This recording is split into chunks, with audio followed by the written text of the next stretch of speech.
Ya, recording. Sudah recording. Jadi kita akan segera mulai. Waktu kita cuman dari sekarang sampai sebelum waktu berbuka. Jadi supaya tidak ada yang terlambat untuk berbuka. Ya lapar juga kan. Jadi tetap semangat teman-teman. Masih ada waktu sejam lebih kita untuk sama-sama dengar presentasi dari Om Firman. Nanti presentasi aja jalan terus. Nanti sekitar 45 atau setelah 1 jam kita akan buka sesi tanya jawab sampai dengan waktu berbuka. Oke, waktu dan kesempatan silakan Om Firman untuk di take over. Ya, Assalamualaikum warahmatullahi wabarakatuh. Mungkin sebelum kita mulai, saya ingin sedikit kenalan dulu. Nama saya Firman. Saat ini saya sedang kerja di Icon Plus sebagai data analytics dan AI di Icon Plus. Jadi sebelum jalan nih, sebelum kita mulai ke intinya, jadi saya selain kerja juga, saya aktif di organisasi juga di Data Science Indonesia, terus di Asosiasi Data Science Indonesia juga, sama ada lagi satu organisasi yang nggak aku cantumin, lupa, itu dari Facebook Sector Developer dari Bandung. Okay. Jadi kalau ini masalah lingkup kerja data scientist itu sih sebenarnya kalau kayak patah-patahnya itu banyak, kayak ada data engineer,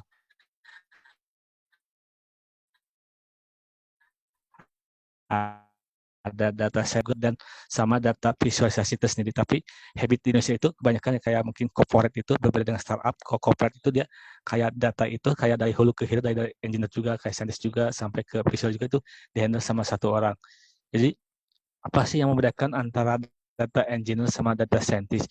Kalau data engineer sih kalau di IT itu mungkin lebih kayak infrastruktur, bagaimana misalnya nih si data scientist punya data bergiga-giga lebih data, si data engineer itu bagaimana sih si infra itu bisa kita support terkait infra, terkait kayak ngeraw data itu, terus memproses data itu sampai nanti kayak bikin summary secara infra itu bisa terakomodir oleh si infrastruktur itu, sehingga si data scientist juga dia pada saat narik datanya juga lebih enak dan lebih smooth lagi. Next. Jadi kalau teman-teman lihat sini, kalau data engineer sama data scientist ini ada perbedaannya. Jadi kayak data engineer itu dia ngeproses raw data, terus kayak data sama fungsi behind the scene, terus kayak bangun infrastruktur untuk kayak consideration sama numerus, sama bikin datasetnya, terus kayak handlingnya, monitor dan sebagainya. Nah kan data scientist dia lebih ke konsum buat bikin analitiknya, atau lebih tepatnya mungkin ke kayak bikin deepeningnya, apa kayak itu machine learningnya. Ya. Nah, apa aja sih yang dilakuin sama data scientist pada umumnya?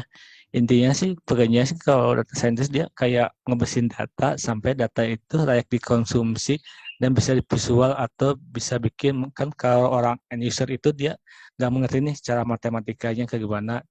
Jadi kita harus bisa membuat sebuah visual data dalam bentuk itu grafik atau mungkin kayak storytelling.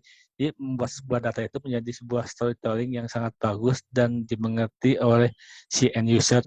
Jadi ada kayak beberapa komponen juga, mungkin kayak bikin data visual juga dari segi warna, segi penampilan grafiknya suka gimana dan sebagainya agar si end user itu sedikit mengerti. Nah, kalau kita jelasin satu persatu, kayak data preparation, dia intinya dia kayak ngebersihin data sama transform data. Artinya maksudnya ngebersihin data itu misalnya ada suatu data ini, kita punya kolom nih, kolom namanya tabel nih, namanya tabel karyawan. Itu kan bisa ada kolom namanya perjalanan dinas.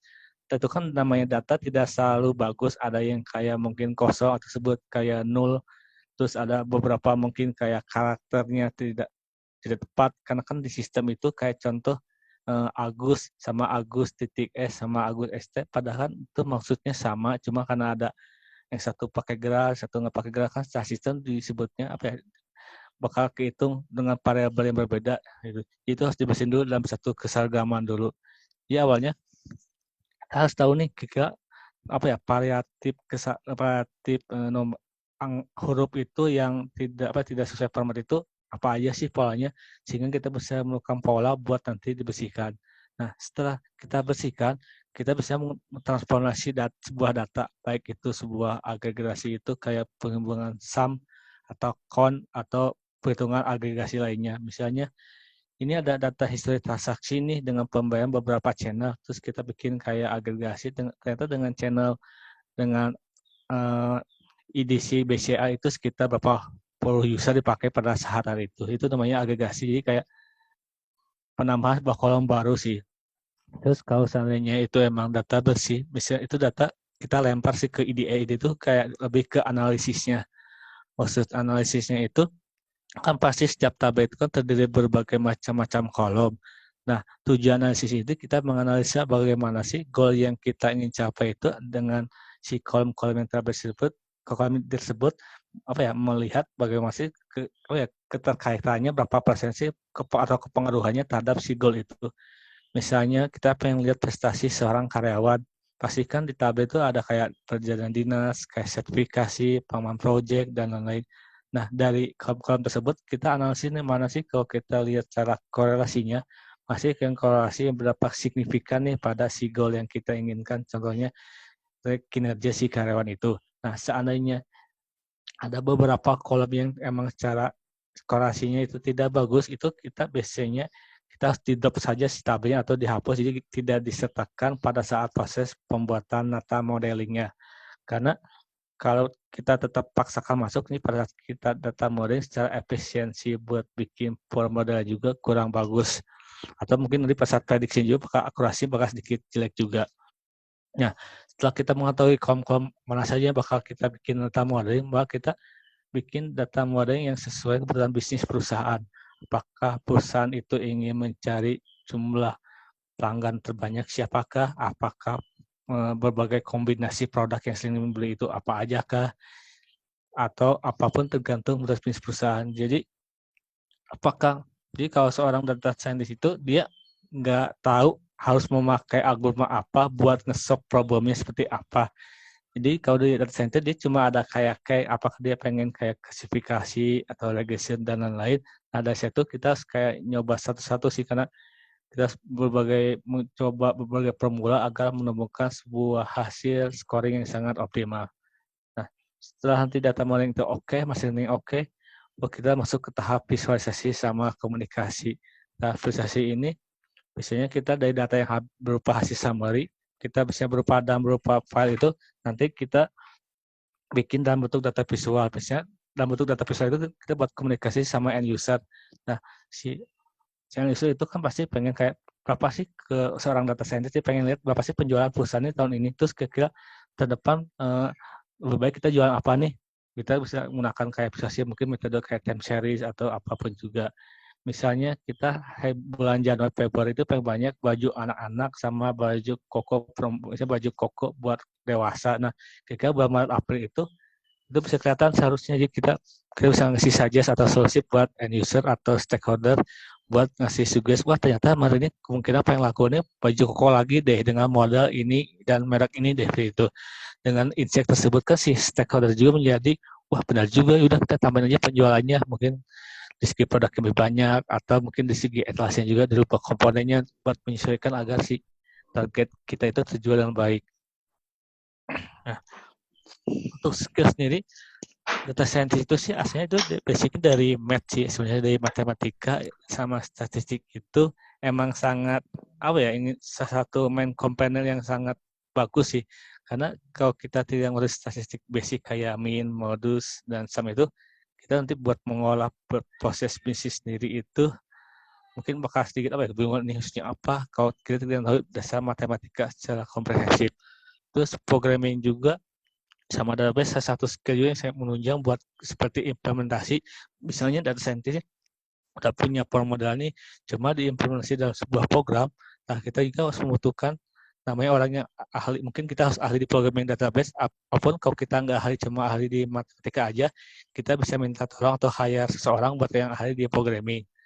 Terus selain itu juga data scientist juga mempunyai komunikasi dan visualisasi, karena pasti kerjanya setiap minggu minimal 2-3 kali seminggu itu pasti ketemu stakeholder buat ngejelasin atau presentasi hasil si data analisisnya. Terus selanjutnya harus tahu juga domain knowledge and soft skill. Maksudnya domain knowledge ini oke lah kita seorang pesimis pengen ngolah data berupa data mungkin kayak prediksi tentang penyakit. Tapi kan kita juga harus tahu nih kayak penyakit jantung itu gejalanya seperti apa. Jadi kita harus mempunyai pengetahuan juga terkait penyakit jantung itu gejalanya seperti apa dan dapat dikategorikan penyakit jantung itu seperti apa. Tapi ada beberapa orang juga emang karena kita bukan seorang manusia yang super, kita bisa meng-hire komponen-komponen tertentu buat melengkapi sebuah apa aja. Kalau di dunia sih kan kita sebut kayak domain expertise, dia kayak orang ahli di bidang tertentu yang pengen kita gali informasinya. Nah, kalau buat di dunia sendiri sih, kalau kerja data scientist sih sangat menggugurkan sih kalau dari segi junior sampai senior. Ini data sekitar satu tahun 2016 deh nggak salah. Sekarang udah semakin melonjak lagi. Saya data scientist di pasaran Indonesia aja minimal sekarang udah sampai minimal 8 sampai ke atas. Mungkin di teman-teman yang mungkin kuliah atau pengen coba dunia baru yang singkup seksi juga, ini bisa dicoba juga buat salah satu profesi ke depannya. Nah, di data preparation ini ada sedikit gambaran. Jadi data preparation itu intinya ngapain aja sih, intinya itu sih dia kayak yang tadi bilang sebelumnya, dia kayak ngeproses data sih, bukunya aja sih.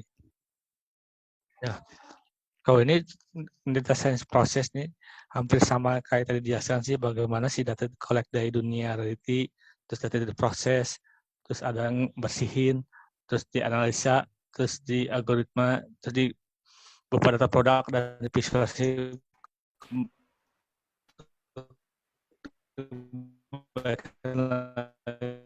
ke realitinya.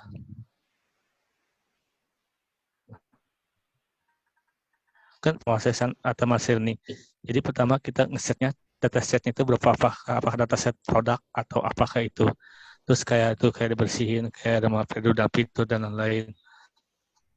Terus biasanya ada beberapa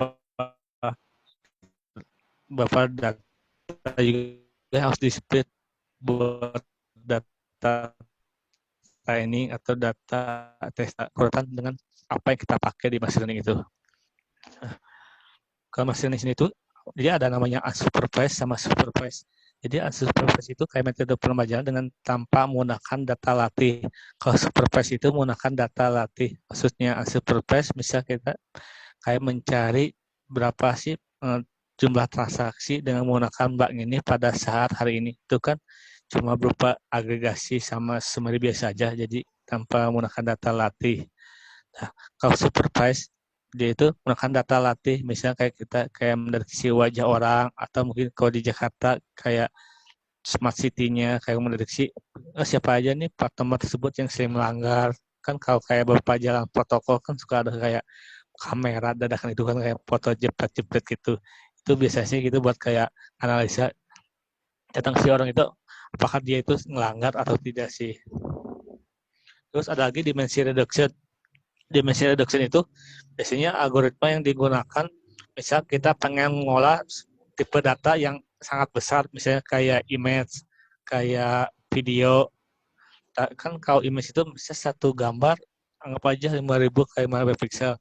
Nah, tugasnya algoritma dimensi reduction itu dia buat ngurangi si dimensi simetrik itu.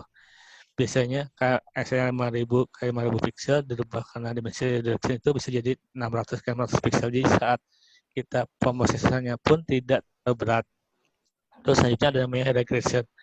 Regression itu biasanya sebuah algoritma yang digunakan untuk mencari keterkaitan kayak sebab akibat terkait si goal yang kita inginkan dengan disebabkan oleh apa aja. Apakah dengan goal yang kita tuju itu diakibatkan oleh kolom A, kolom B, kolom C, atau kolom D, dan seberapa besar sih pengaruh kolom tersebut terhadap si goal kita. Terus nextnya, kalau ini terkait data visual. Jadi untuk membuat data visual kan mungkin tidak hanya sekedar indah aja dan eye catching aja, tapi ada beberapa kayak pakemnya kapan kita menggunakan grafik ini, menggunakan grafik ini. Ini beberapa tipe pad yang bisa saya gunakan sih buat sebagai acuan buat bikin grafik.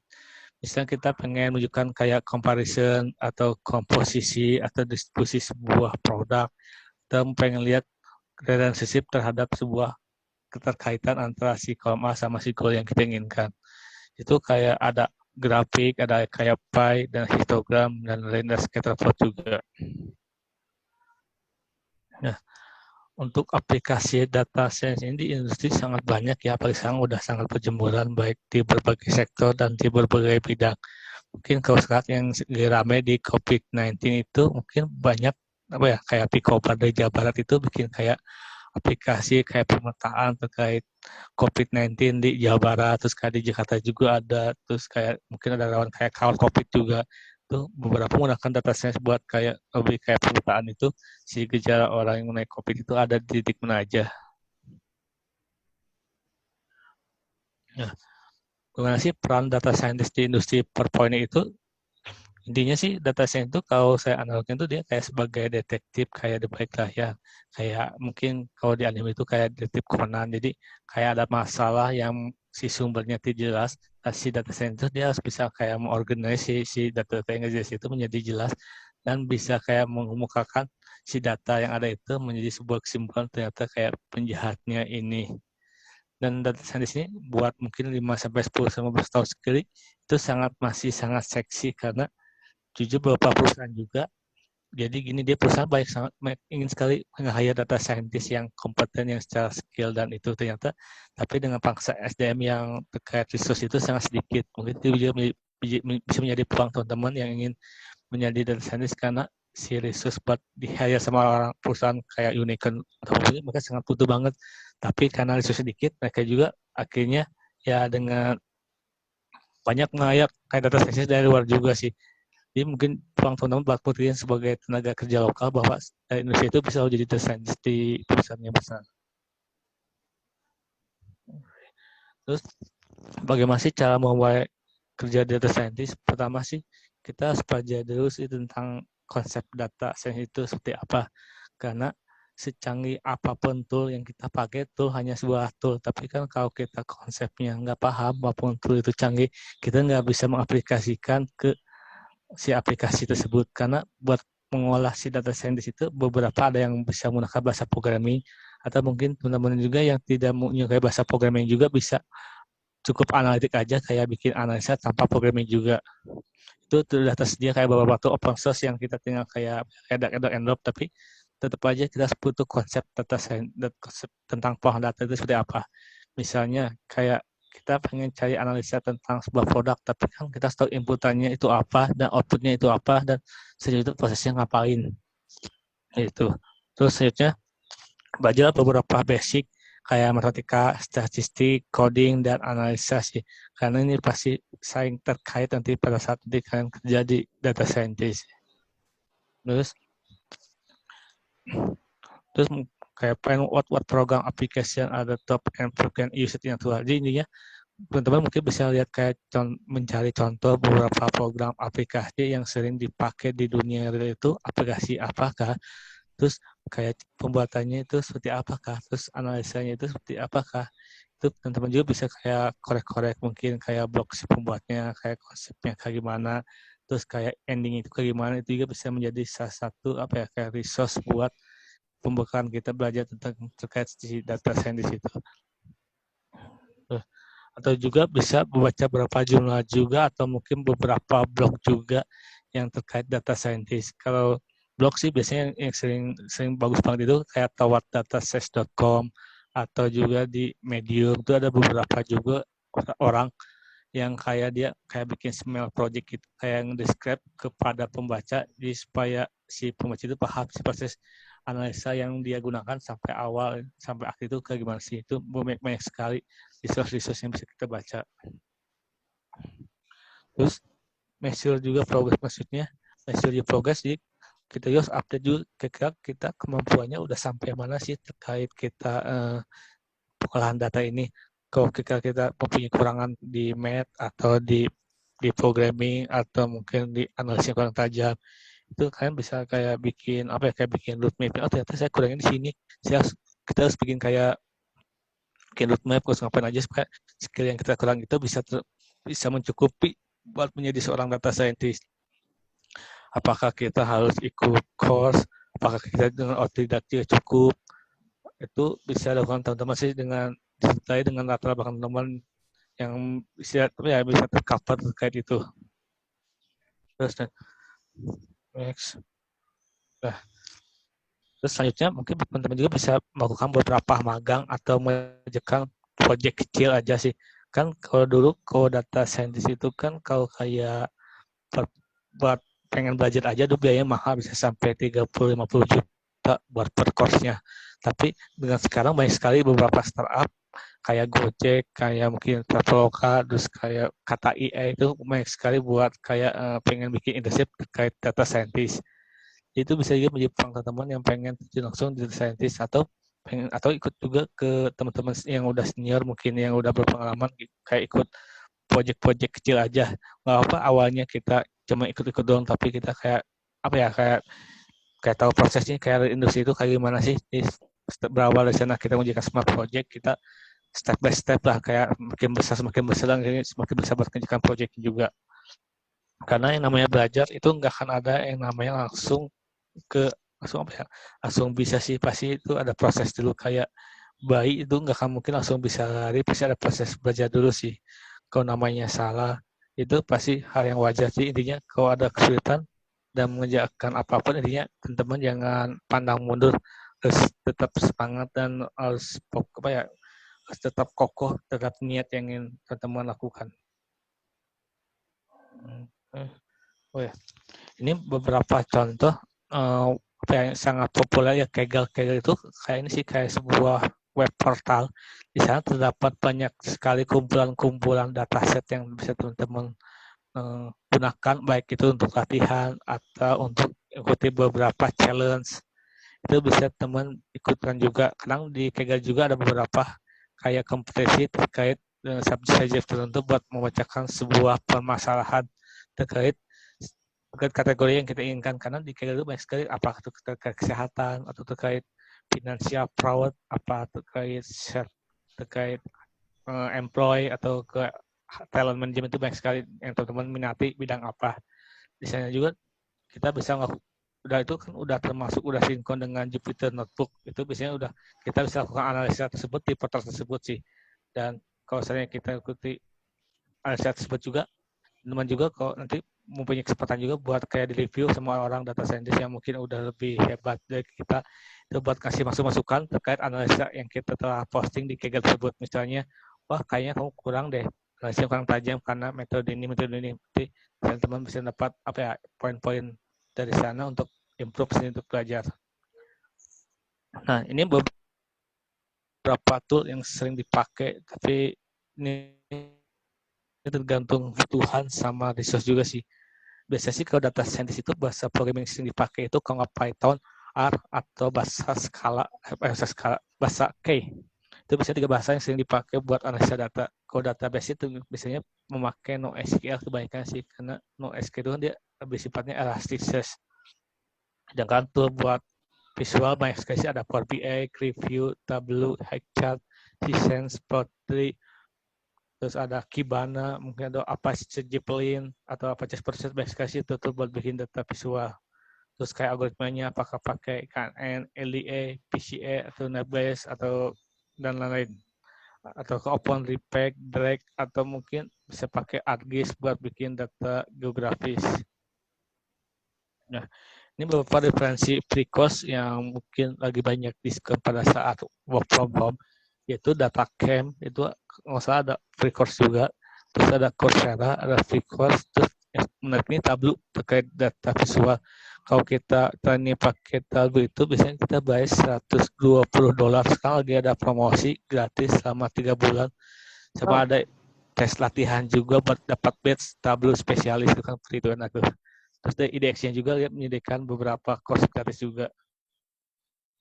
Terus kalau ini sih saya mengambil dari sumbernya teman saya, dari Mas Nabi sih, dia kayak bikin pet terkait data science, kayak programming apa aja sih gunanya, kayak Python, R, Java, terus kayak analisis itu apa aja, ada feature engineering sama data mining sama IDE. Oh ya, sebelumnya mungkin saya bakal jelasin dulu feature engineering. Jadi ada yang terlupakan juga. Jadi di data analisis itu ada namanya fitur engineering. Jadi pada saat kita punya data udah dibersihkan, terus kita lempar ke mencari korelasinya. Kadang data itu kan pasti kelihatan berapa persen maksudnya kayak kualitas si datanya itu berapa persen, kayak kalau di matematika mungkin kayak RMS-nya itu. Nah, kalau misalnya itu kan bagus, biasanya si beberapa data scientist itu melakukan fitur engineering. Contohnya, misal ada kolom status menikah, si kolom itu single atau sudah menikah. Nah, si fitur engineering itu salah satunya, misalnya yang dari si single sama yang sudah menikah itu berupa si kolom, kita rubah menjadi nama kolom. Jadi kayak si user A, terus ada kolom menikah, itu apakah true atau false. Jadi pada saat menikahnya true, maka singlenya false, seperti itu sih. Paling dari saya sekian, paling kalau ditanyakan silakan. Oh, masih kresek-kresek ya? Sedikit kresek-kresek, tapi nggak apa-apa, tapi kedengeran kok. Oh, oke. Kayak pengaruh lingkungan. Paling segitu aja, Pak. Mungkin kalau ada yang tanyakan, boleh sih. Oke, waduh, cepet sekali topiknya. Baru Cepat aja. setengah jam. Oke lah, nggak apa-apa. Kita akan coba perbanyak dari pertanyaan. Mungkin dari teman-teman, karena ini waktunya masih panjang, dan ya kira-kira ada sekitar 50 menit lah sebelum sesi tanya-jawab. Mungkin bisa disampaikan langsung, mungkin teman-teman yang mau bertanya, silakan di-unmute sendiri dan langsung bertanya. Ada yang mau bertanya terkait data science? Karena memang ya saya sendiri juga terus terang masih baru mau masuk ke dunia data science. Tapi itu pun buat saya masih terlalu kelebaran. Ternyata lebar banget data science itu. Sambil tunggu teman-teman bertanya, jadi ini kayak ada sesuatu. Ya, banyak, Pak. Oh, silakan. Jadi ini sesuatu kayak mati korelasi sih, kayak kita ngelihat kayak hubungan antara variabel sama variabel itu, keterkaitannya itu berapa persen sih. Kalau ini semakin negatif, berarti itu si korelasinya jelek sih.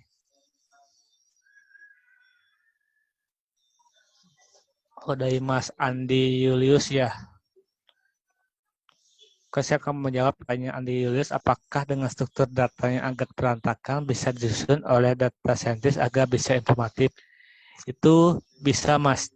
Mungkin bisanya itu sedikit effort yang sangat berat. Jadi kayak beratnya itu mungkin di data preparation-nya sih, Mas. Jadi kalau saat preparation-nya beres, yang dari data struktur informatif itu intinya itu bisa diolah sih, Mas. Mungkin kalau kita lihat persentasenya di kerjaan data scientist, kalau kita ngambil survei Dailingin itu, mungkin hampir 50% kerjaan data scientist itu buat ngebersihin datanya doang. Jadi itu tantangan teman-teman, kalau data scientist itu sekotor apapun data atau tidak sebersih apapun data atau tidak kejelasan data itu menjadi tantangan sih buat data scientist buat menyajikan informasi yang informatif. Saya dulu pernah kayak ngebersihin data yang unstruktur banget, itu kayak bikin kayak label, kayak ngebersihin itu bisa sampai 3 bulan sih itu pernah. Karena kan namanya human error buat data itu kan apa ya, tidak tersistem secara jelas kan. Jadi kan kayak kesan human people itu kan ya beda-beda, ada orang yang mungkin kadang suka spasinya kebanyakan kah, atau kayak komanya kebanyakan gitu kan, variatif, tidak bisa pukul rata kesan yang sama.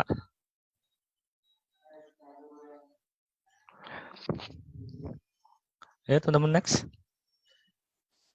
Mangga Ahmad Rifani silakan. Ya, Ahmad Rifani silakan. Ya, oke. Terima kasih. Saya juga baru di ini. Suaranya kurang kedengar. Halo, tes gimana? Ya, halo. Cek. Ya, silakan. Kedengaran? Kedengaran. Oke. Ya. Gini, saya juga ini baru pelajari si data science, tertarik juga karena di tempat saya bekerja sebenarnya saya lebih senang berkeluar dengan data. Cuma tools yang selama ini saya gunakan ya saudara mungkin seperti spreadsheet, kemudian Google, bahkan sekarang mau nyobain tuh yang baru kayak Google Data Studio tuh. Nah, pertanyaan saya terkait tools ini kan banyak mengarahkan ke menggunakan Python dan sebagainya. Nah, apakah kita harus keharusan menggunakan itu, atau mungkin di dalam data science ini kapasitas kita harus menggunakan tools itu, misalnya kayak saya nih udah post nih menggunakan Google Data Studio, apakah hanya cukup di situ saja atau perlu nih meningkatkan lagi ke mungkin bahasa programming R atau Python gitu. Gua tahu Mas Ahmad Rifani background-nya pendidikannya apa? TI sih benar. TI. Jadi sih apa ya, intinya sih Mas, kalau terkait tool yang kita kuasai semakin bagus yang kita kuasai, baik itu programming atau itu semakin bagus. Cuma kalau seandainya kadang kan ada beberapa orang juga yang mungkin tidak mau coding kan, juga Mas bisa menggunakan beberapa tool yang tidak menggunakan coding, kayak bikin preparation data itu ada tool, contohnya kayak memakai Knap, yaitu cuma drag and drop aja. Dia kita pengen proses apa nih, pengen proses pembersihan nih. Nah, kita tinggal datanya tarik, terus kita pengen setting itu, pembersihan itu pengen pembersihan kayak gimana? Apakah penghilang redundant yang double, atau penghilangan karakter, atau pengen pengisian si angka yang tersebut sih. Jadi kalau dibilang apa kita harus sih, lebih baik sih kita menguasainya sih, lebih better lah kayak gitu. Oke, terima kasih. Ada 2 pertanyaan tuh di chat, Firman. Iya.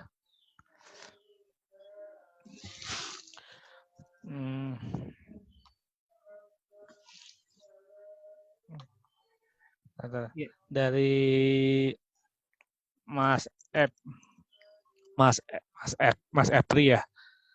Contoh terkait PCI atau Feature Reduction tadi. Kalau contoh, aku di sini nggak punya project terkait itu sih Mas, lebih contoh terkait Feature Reduction. Tapi kalau teman itu kebetulan skripsi aku juga terkait Feature Reduction itu lebih ke image recognition. Mungkin teman-teman yang pengen tahu contoh dimensi reduction terkait image processing bisa search juga sih, kayak ya aku search dulu.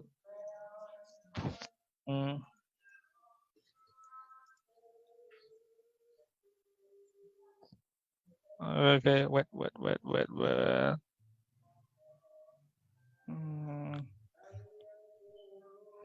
Mungkin teman bisa searching sih kayak terkait image processing atau voice recognition.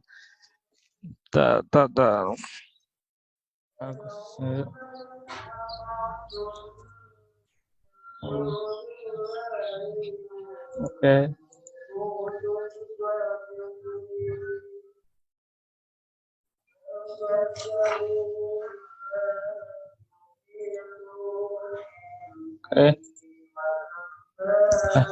Mungkin salah. Kalau terkait tadi yang Mas siapa sih, yang Mas Epri itu contoh Google Spark, salah satu skripsi yang aku buat sih image processing menggunakan dimensi reduction. Kebetulan dulu aku pakainya linear discriminant analysis sih buat mengurangi dimensi matematik tersebut sih. Mungkin bisa baca jurnal-jurnal tersebut sih. Share screen-nya kayaknya salah screen ya. Ini yang di share ini yang Python ya, Spider. Oh, Python ya. Oke. Python contoh.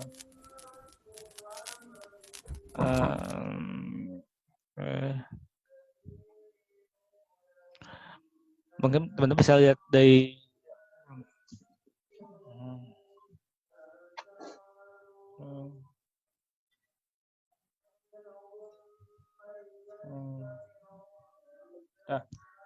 ini kemudian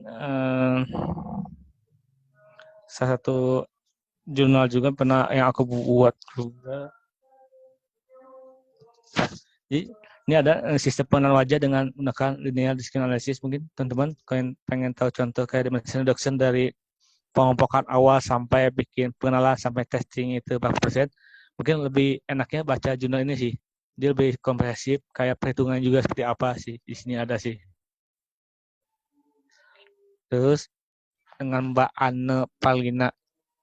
Bisa ceritakan nggak salah satu proyek data science yang pernah dikerjakan dari awal sampai atau proses pengerjaannya bagaimana, data apa aja yang pakai proses data tersebut.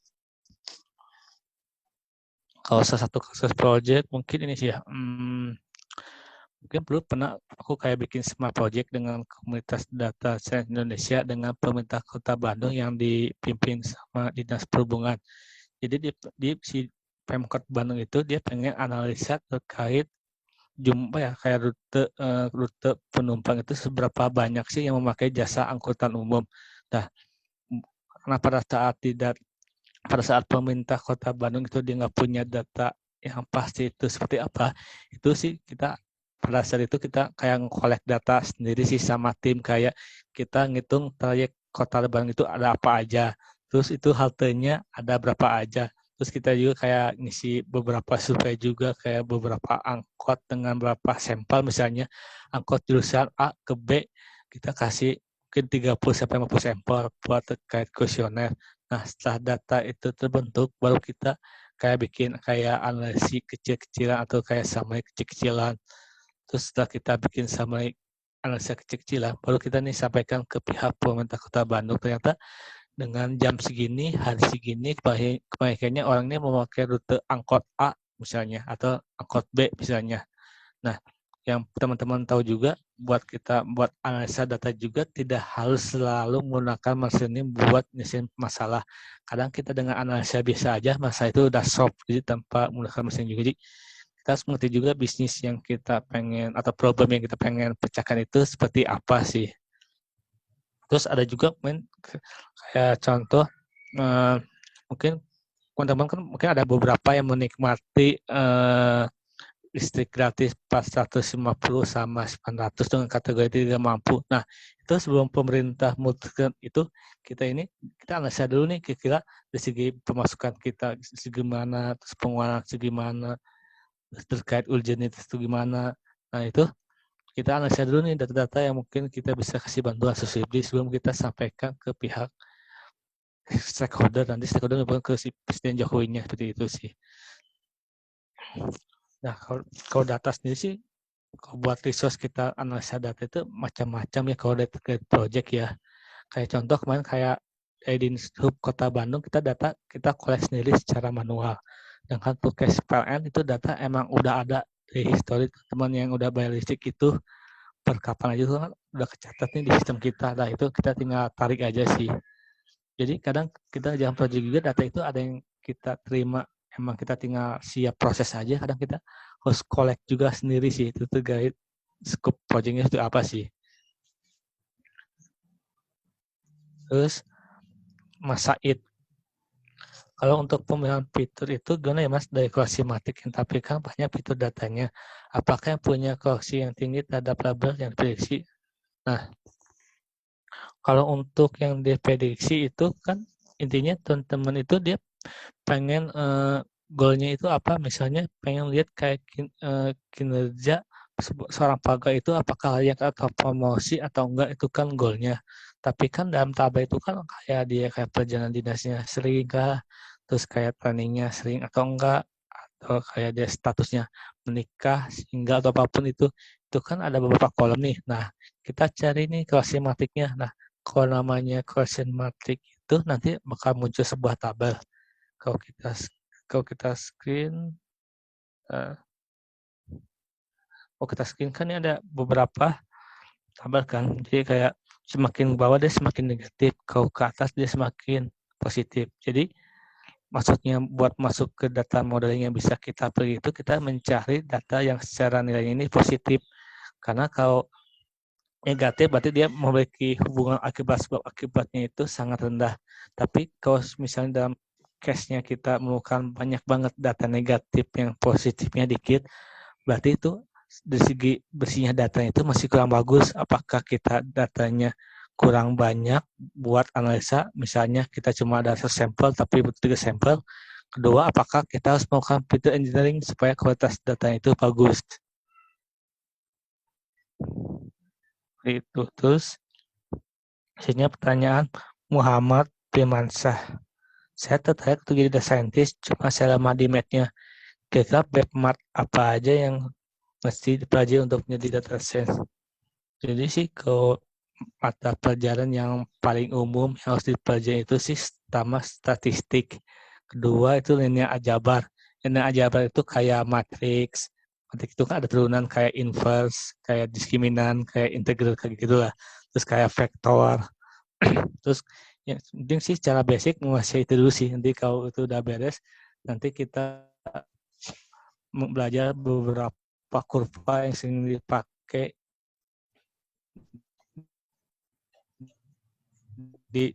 terus kita tahu kayak overfitting, underfitting itu kayak gimana sih secara matematisnya sih.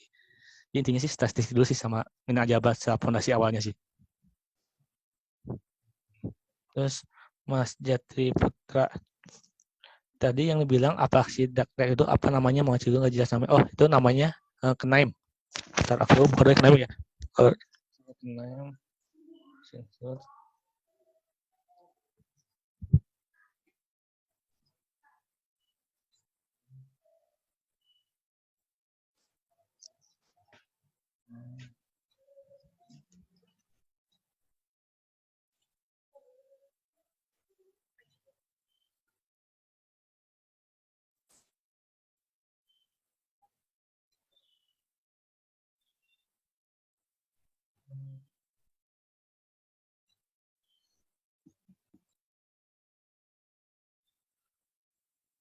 Mana suaranya? Nah, ini aku buka aplikasi KNIME dulu bentar. Oh, kirain hilang suara. Enggak. Lanjut. Cuma nih kayaknya lagi apa ya? Fokus dulu. Di Oh, oke.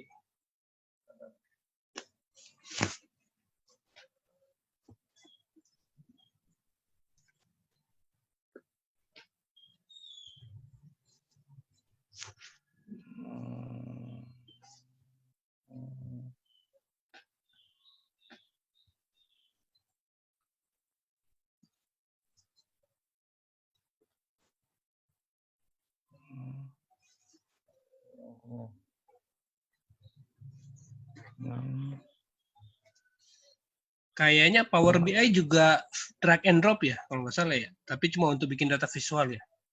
Iya, itu kayak Tableau juga kayak gitu sih. Tapi kalau teman-teman yang suka coding bikin data visual bisa kayak pakai T3JS atau mungkin pakai Dash-nya dari Python.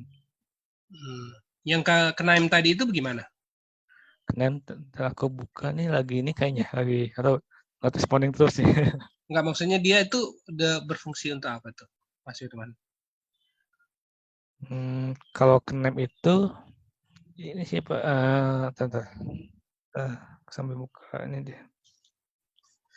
Jadi kalau KNIME itu dia kan kalau di kayak bikin kalau kita lihat gambarnya, jadi kita kan biasanya kayak ngebersihin data itu kan kayaknya suka pakai backwarding.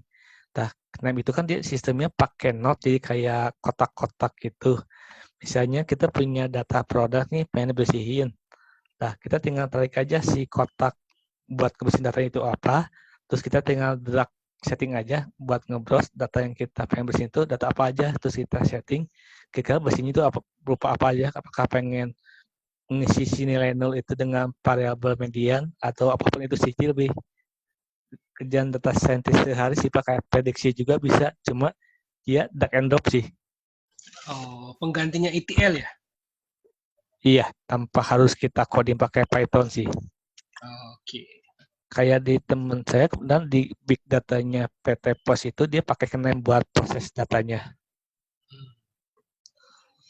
Jadi kalau screen-nya buka nih. Dia kalau KNIME seperti ini sih kayak contoh project-nya mungkin. Nah, kalau KNIME ini dia ada beberapa fungsi sih. Saya teman-teman pengen bikin manipulasi data atau narik data dari database. Bisa database nih, pengen baca doang. Data project. Jadi kita tariknya aja, tinggal tarik si node-nya ke sini. Terus kayak pengen ngebaca CSV nih, CSV reader, kita tinggal tarik aja ke sini CSV reader-nya. Nanti si CSV reader ini, kalau menarik ya, Oh nih, responding. Jadi pada saat kita tarik kan itu CSP reader, kita tinggal browse aja si CSP-nya. Nah, nanti itu ada beberapa note lain juga, apakah data pre-processing, apakah missing value, atau apapun itu. Tinggal kita drag aja si note-nya, terus si note-nya itu kita hubungi sama konektor yang dari si CSP itu. Misalnya sebagai contoh, dulu CSP, ini kan note-nya ada garis konektor, nah ini buat menghubungkan ke proses berikutnya. Misalnya ada, kalau kita keterangan, oh dia cuma ngeluarin output berupa file table. Jadi dia buat proses saja, dia welcome file table, dan dia kan ada indikator merah sama tanda seru, berarti dia belum tersetting secara baik. Kita setting dulu kayak datanya itu yang kita gunakan itu apa. Kita browse misalnya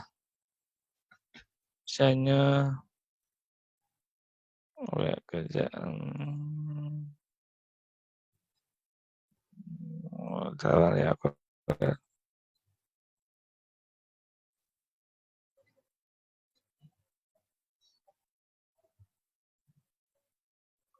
Nah, kalau cone ini dia tersetting tapi belum running. Tapi kalau saat kita execute, kita harus tunggu dulu hijau.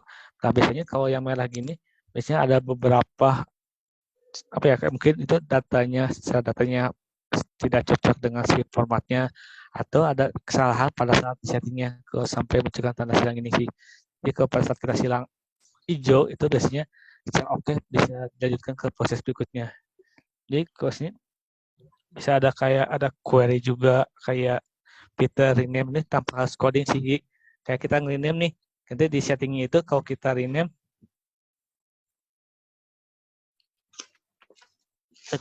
kayak dia ada, kalau kita lihat konfigurnya, jadi kalau kita lihat konfigurnya, jadi kita bisa lihat kolom apa aja sih yang pengen kita rubah dengan variabel apa.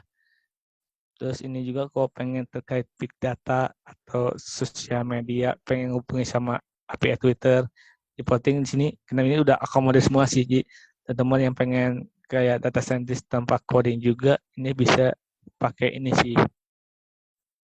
Terus sama tuh itu namanya, teman-teman yang mungkin yang nggak mau susah di matematika, ada namanya itu ya pakai JSAP.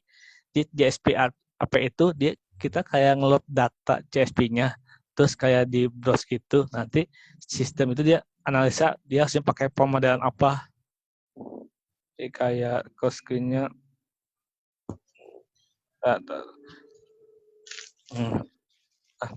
teman kalau pengen drag and drop terkait pemodelan matematika bisa menggunakan JSP sih. Kayak dia pengen mencari deskriptif analitiknya itu gimana, terus tesnya gimana, atau regression dan faktornya sih. Untuk aja sih. Terus setnya udah siapa ya?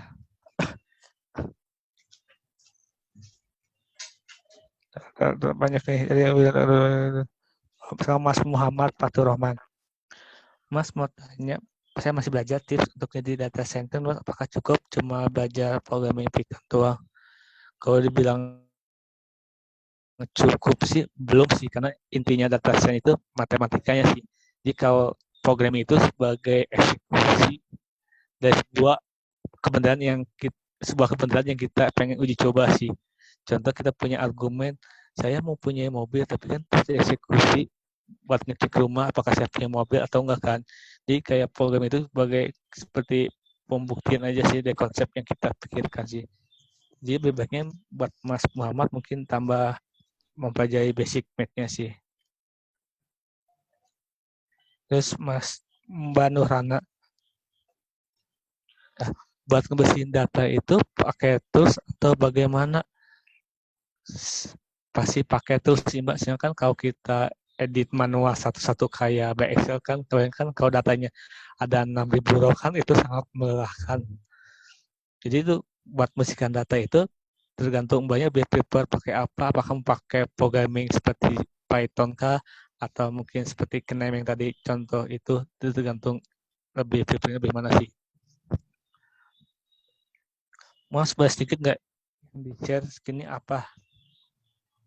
Yang tadi kali itu sudah. Oh, yang Knem ya? Ya, Oke.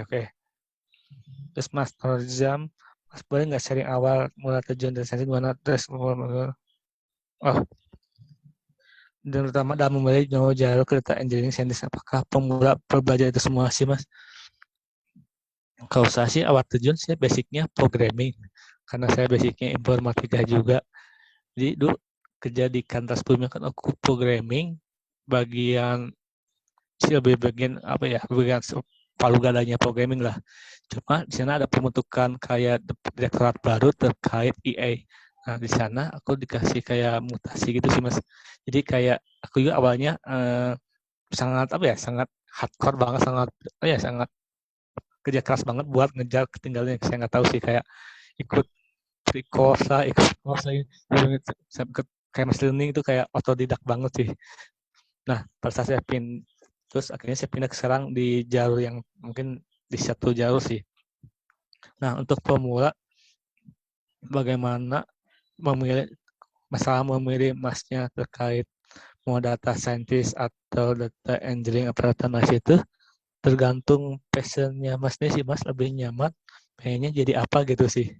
Kalau masnya lebih hobi opak-oprek infrastruktur terkait engineeringnya kayak server gitu, mungkin mas cocoknya ke data engineering. Tapi kalau masnya suka math, mungkin lebih cocoknya ke data scientist. Tapi mas lebih suka kayak menggali informasi tanpa pengen tahu pusing-pusing matematika, mungkin mas bisa ke data analis. Jadi intinya masnya lebih prefer kemana sih dari segi passion atau secara basicnya sih. Mas Andi, Mas tuh dapat project apa aja yang bisa dikerjakan, dan tuh project apa aja yang dikerjakan dapat kerja. Kalau dapat kerja saya pakai arsitektur big data. Jadi saya ini pakainya Hadoop sih. Di Hadoop itu kan kalau data scientist fokusnya buat analytical data, tapi kan kalau kayak big data dia lebih ke platform buat ngurusin si datanya itu sih. Jadi kayak visual saya biasanya pakai Kibana kalau yang saya kerja ya. Terus kayak analitik tetap pakai Python. Terus kayak database-nya aku kadang pakai Cassandra, kalau pakai metadata ya. Kalau data yang berupa CSV aku pakai Hive, itu tergantung sih. Terus aku pakai kayak HDFS, terus kayak MapReduce, kayak gitu sih. Kayak HDFS itu kan kayak besar berupa file system. Terus kayak Hive dia buat dari Hadoop-nya juga dia buat nge-collect data NoSQL-nya juga. Itu sih. Oh, untuk name ini berbayar gratis ya. Ini open source bisa digunakan. Saya dari semua itu gratis sih, enaknya itu. Mas untuk deteksi outlier time series biasanya pakai apa? Aku biasanya pakai Python Mas, bawaan paketnya. Mas bahasa programming yang paling bagus untuk datasnya sih. Kalau bahasa programming sih yang aku recommend sih mending pakai Python sih. Kenapa Python? Dia banyak banget paket-paket dari bahasa-bahasa lain yang diadopsi ke Python sih, kayak konektor gitu sih. Kayak Scala di Python itu ada paket namanya PySpark, terus kayak Hadoop di Python ada namanya PyDoop kayak gitu sih. Lebih banyak paket-paket Python sih.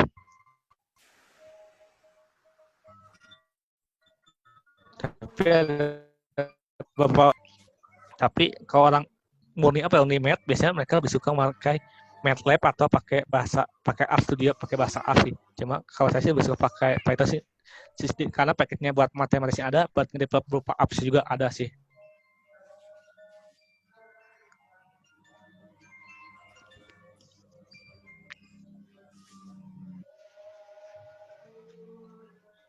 Nah, terus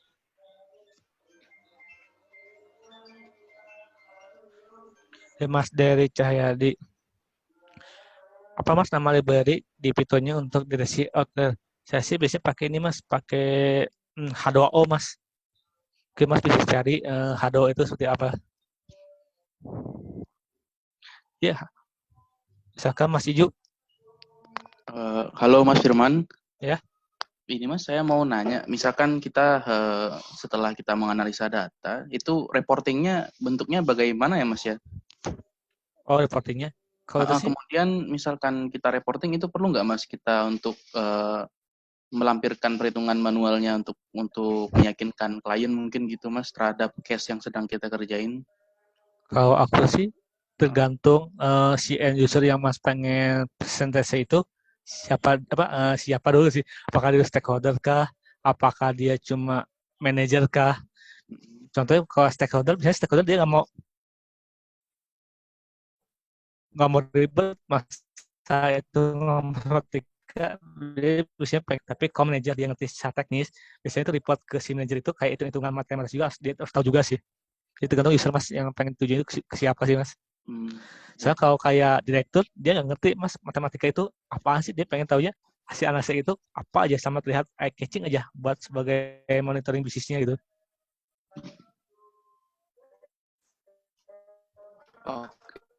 Oke, Mas. Buat analisa data lebih baik mempelajari statistik, math dulu atau SQL. Atau sebaiknya ke aku sih lebih prefer ke statistik dulu sih kalau pengen ke analisa data sih. Kalau SQL itu kan dia programming buat mendukung kerjaan kita buat nyimpen data sama akses data aja sih. Kayak gitu. Mungkin kalau teman-teman dengar mungkin kayak sekarang gue lebih populer pakai Elasticsearch ya. Atau sebutnya mungkin kayak ILK, jadi kayak Elasticsearch itu buat database-nya, visualnya di Kibana, terus nanti buat nyimpennya itu kita pakai Logtest.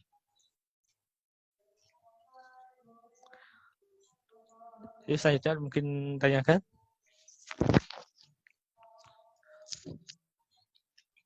Ya, ada lagi mau nanya? Mantap nih, soalnya topik data science tuh selebar dunia ini, soalnya lebar banget. Jadi bisa nanya Iya, apapun. banyak. Lebar banget. Saya aja begitu masuk, Iya. ya ampun. Ini mau pelajarin satu dunia ini. Jadi Iya. saya udahlah, nggak akan ke data science deh, kelebaran kayaknya. Di engineering aja. Analitik, bisnis analitik. Iya. Oh, lebar ya ampun. Iya. Iya, gitu. Tua saya kayaknya mau belajar data science. Tapi ini Pak, data science itu kalau teman-teman pengen menekuni, peluang buat berkahnya gede-gede banget sih. Ya, gede banget. Kayak kemarin temen aku di Gojek, dia kayak si Mas Syafri itu, dia mencari talent data science itu kesulitan banget. Iya, betul. Akhirnya yang kerja di industri itu Mas, kalau yang kerja kayak Gojek, industri itu kayak muter-muter gitu-gitu aja orangnya. Ya, data science. Cukup menarik sih. Saya juga dapat referensi yang di LinkedIn yang siapa tuh ya? Dari itu bagus tuh. Kayaknya dia sering nge-share juga di sana. Ya, Mas Nabi ya.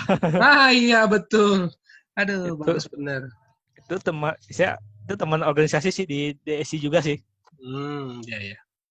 Saya agak minat ke situ karena lebih sempit, lebih ke bisnis analitik. Jadi iya. Okelah, asik. Saya kan lebih suka ke bisnis analitik. Jadi oke lah. Jadi saya suka nyimak status-statusnya dia. Oh, itu sudah ada pertanyaan lagi.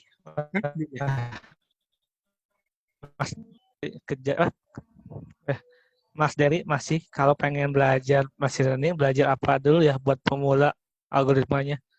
Kalau algoritma sih mending belajar yang ini aja Mas, belajar yang kayak populer dan simple aja sih. Mungkin bisa kayak KNN, nearest neighbor, kayak dia buat klasifikasi sebuah objek kayak gitu sih. Atau mungkin bisa kayak naive Bayes, itu sih yang simple-simple yang populer aja sih. Terus mungkin pahami juga kayak dia rumusnya itu seperti apa, terus inputannya itu sama perhitungan itu seperti apa, itu sih yang simpel-simpel sih. Mau simpel-simpel saya kasih contoh deh. Di kantor tuh saya kebetulan banyak customer suka nanya-nanya harga karena kita kan di retail, jadi bentar-bentar harga tepung berapa? Udah berubah harganya, udah malas tuh CS-nya jawab-jawab. Bilang udah taruh aja di Telegram booth biar mereka nanya di sana. Nah, di sana saya coba pakai algoritmanya Dialogflow. Simple sih itu pakai itu. Iya. Intinya customer kan kalau nanya nggak pakai nanya bahasa Indonesia, mau tanya dong harga, nggak begitu, nanya langsung tepung. Terigu, nanyanya pendek-pendek. Jadi, aduh, ini bagaimana cara deteksinya? Ya, untungnya saya masukin di Dialogflow itu ada entity, jadi dia bisa langsung deteksi. Kalau nanya tepung doang itu berarti produk tuh. Jadi dilempar baru balik lagi. Ya kurang lebih kayak gitulah mesin learning yang simpel-simpel aja dah. Iya. Mungkin kalau yang terkait case-nya Pak Peter ini kan dia lebih ke retail kan ya. Dia bisa kayak pakai algoritma mungkin kayak association rule atau market basket analysis. Jadi market basket analysis itu misalnya kita punya toko nih, pengen bikin kayak paket produk diskon nih, tapi apa aja nih yang kita diskon. Nah, kita bisa analisis beberapa produk yang dibeli secara bersamaan dalam satu hari itu. Ternyata yang sering dibeli itu pada bulan itu, misalnya Rinso sama Pepsodent nih, udah kita bikin paket diskon nih buat menarik peminat, karena nih yang paling dua kombinasi yang sering baik dibeli sih. Udah kita pesan depan, kasih diskon, kayak gitu sih satunya. Iya betul, recommendation ya, kira-kira kayak Iya. gitu ya. Oh iya, itu juga saya udah bikin. Karena kan udah ketahuan kalau berarti pakai supervised learning ya itu ya. Iya. Nah, Iya. karena saya udah tahu kalau orang beli mentega sama tepung mau bikin nastar pasti mesti beli telur. Ya udah, Iya. rekomendasinya telur. Gitu, kurang lebih kayak gitu-gitu sih. Jadi si kasirnya suka nanya, Bu, nggak sekalian beli telur, nggak sekalian beli terigu gitu dinanyainnya. Iya. Itu dari machine learning tuh. Iya. Kayak di Mall Senayan City, ada beberapa outlet di Senayan City itu, dia pasang CCTV, dia bisa bikin prediksi, jadi kayak, hari ini jam 10 pagi yang sering lewat, ternyata anak kecil nih, umur 12 tahunan nih, yaudah kita pasang etalase depannya pakai yang khusus mereka, gitu sih. Oke. Good idea juga ya. Jadi per hari itu sama per sesi itu, ganti-ganti etalase depan itu sih, tapi dilihat grow buat pemasukannya emang jadi gede banget sih. Iya benar-benar. Ide-ide kayak itu, gitu. Itu simpel sih. Simple tapi practical tapi useful gitu ya.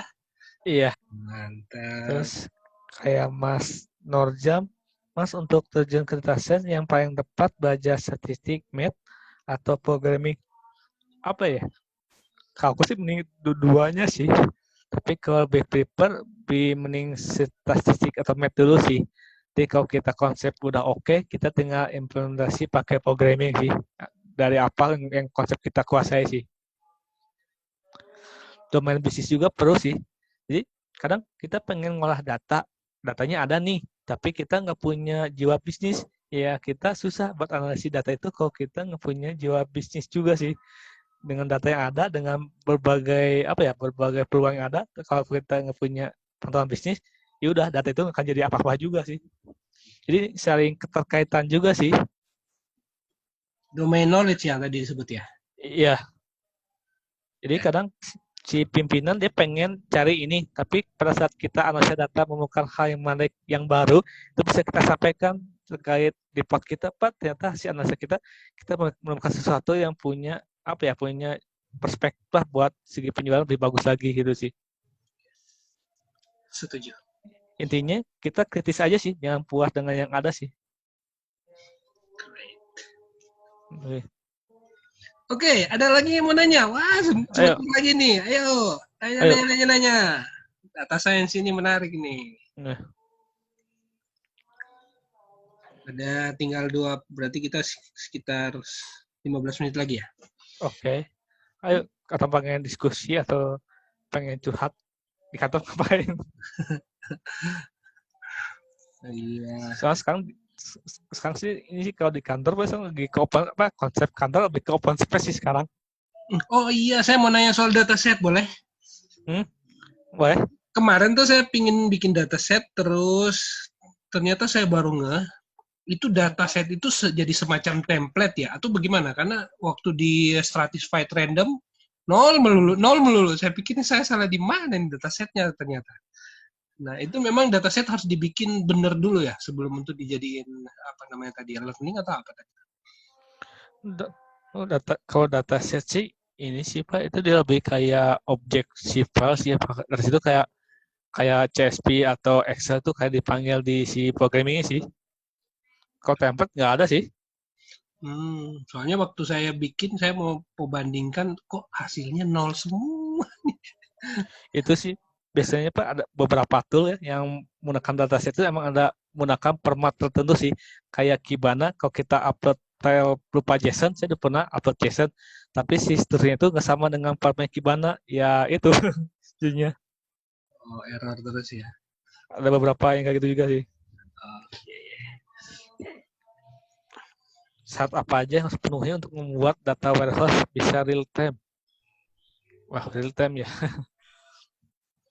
Kalau ini sih kayaknya bahasanya bakal panjang sih kalau terkait data warehouse real time sih. Tapi yang penting itu sih kalau data warehouse real time itu infra sih. Kan kalau real time itu kan dia nge-collect contoh kayak video, kayak analisa video secara real time, itu infonya harus benar-benar powerful sih. Karena satu file video itu sangat gede, tapi infonya jelek, ya kita ngehantamnya juga ya sangat berat. Kayak kemarin sih, rencana kan bikin smart city di stasiun kereta api. Kemarin itu infonya itu pas tahap awal, karena infonya kurang bagus, pada saat kita uji coba, ya itu tewas semua. Berat ya. Ini infra ya.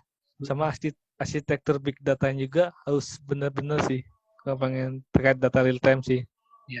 Kalau nggak salah di AWS ada namanya Kinesis. Ya, Kinesis. Itu ya lumayan harganya. Iya. Saat kemarin PT KAI sih rencana mau bikin, cuma ini Pak biasa kalau pemerintah terkait birokrasi anggarannya sih susah. Ya benar. Jadi suatu saat kalau kita kereta api itu nggak harus daftar kayak check-in pakai nunjukin tiket lagi. Jadi kita kayak upload foto buat pendaftaran tiketnya. Jadi pada saat masuk kita cuma kayak sensor wajah doang. Wow. Masih secara prototipe udah beres. Cuma sekarang tinggal nunggu pengadaan infranya sih dari PT KAI-nya sih. Oke. Wow. Jadi tinggal lewat aja gitu. Ini si Om Firman nih, silakan masuk. Udah nggak perlu Ya. gitu. Wow. Terus kayak kereta api kan tuh ada batasan berapa orang sama berapa kilo. Nanti juga tuh kayak deteksi people counting juga sih. Takutnya apa ya, terlalu banyak sih. Sama ada kayak hubungi sama IoT juga, kayak sensor, kayak di Bandung aja. Itu kalau di stasiun kereta api dekat Indomaret kan sering kali kejadian kebakaran. Nah, itu beberapa titik kita pasang sensor terkait kebakaran itu sih, kayak suhu gitu sih. Oke. Yes. Oke. Masih ada lagi yang mau bertanya? Kita tinggal punya 10 menit lagi dari sekarang. Ayo.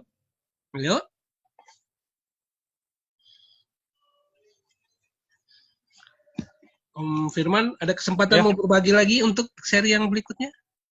Boleh. Boleh ya. Ya. Paling saya mau share dikit lagi sih. Aku lupa. Tapi ingat sih. Ini sih beberapa yang hardware yang aku bikin di kereta api sih. Dia cara infranya sih kayak buat bikin training servernya seperti ini sih. Kayak hardware-nya, kayak PG-nya gimana, terus kayak harddisknya itu gimana, seperti ini sih. Terus kayak sensornya pakainya apa aja. Masih kita pakainya dari Dicot Edge sih, yang udah satu paket gitu, nggak harus nyusun lagi sih. Wow. Jadi kalau cara komponennya kita gini sih buat di smart city kereta api nanti sih. Kita usernya siapa, scriptnya siapa, terus sampai ke hardware itu apa gini sih. Gitu sih.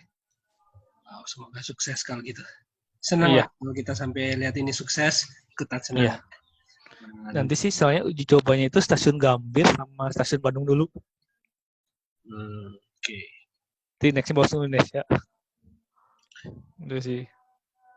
Oke, kalau gitu. Nggak ada yang mau nanya lagi. Jadi, oke. Ya, mungkin kita akan selesai sekarang. Jadi, terima kasih ini untuk Om Firman yang sudah mau berbagi. Mungkin yang paling terakhir adalah mau kasih tips dan trik atau apalah pesan terakhir untuk tips dan trik ya. Kira-kira terkait punya data science. Kalau kata aku sih ini sih Pak, kalau buat belajar data scientist sih, kalau ada badai sih kita jangan mundur, karena mana tahu di badai itu ada kristal sih. So, kalau ada problem kita selalu mundur, kita nggak bisa nyelesain masalah itu sih. Belajar apapun juga. Saya pengalaman dulu, saya juga dulu belajar ini, terus awalnya belajar networking, angkatnya mahal, terus belajar Visual Studio, berat buat laptop. Terus gitu, karena aku menghindari sebuah dilema yang besar bagi aku. Akhirnya tercemplung ke dunia sini sih. Paling mungkin buat nextnya, kalau ada waktu sih pengen lebih sharing buat prakteknya aja sih, Pak. Oke. Itu sih, nggak teori sih gitu. Boleh. Saya yakin mereka akan ngikut lagi karena sudah dikasih insight seperti apa dunia data science itu. Wow. Jadi teman-teman semua seperti yang dibilang Om Firman, apapun badai yang menghalangi, maju terus. Kalau mau jadi data science memang saya rasa sih perjuangannya jauh lebih berat karena disiplin ilmunya memang banyak juga sih tadi disebutin. Iya. Nggak apa-apa. Pokoknya maju terus. Baiklah, dengan demikian berakhir sudah sesi kita hari ini. Thank you banget untuk Om Firman yang sudah berbagi pengalamannya. Senang banget, saya ikut senang juga karena saya juga ikut belajar. Ya. Untuk semua partisipan yang sudah hadir, terima kasih juga sudah gabung di sini. Sebentar lagi kita akan berbuka dan selamat berbuka puasa untuk semuanya. Dan pengumuman PHP ID online learning berikutnya di hari Selasa kita akan belajar mengenai berkarir sebagai front-end developer, masih dari orang Bandung juga. Jadi wah, orang Bandung nih berbagi. Udah 3 atau 4 orang nih di PHP Learning. Jadi memang talent-talent terbaik ada di Bandung nih sekarang. Baik, dengan demikian berakhir sudah. Dan nanti kalau share presentasinya mau di-share atau bagaimana, Om Firman?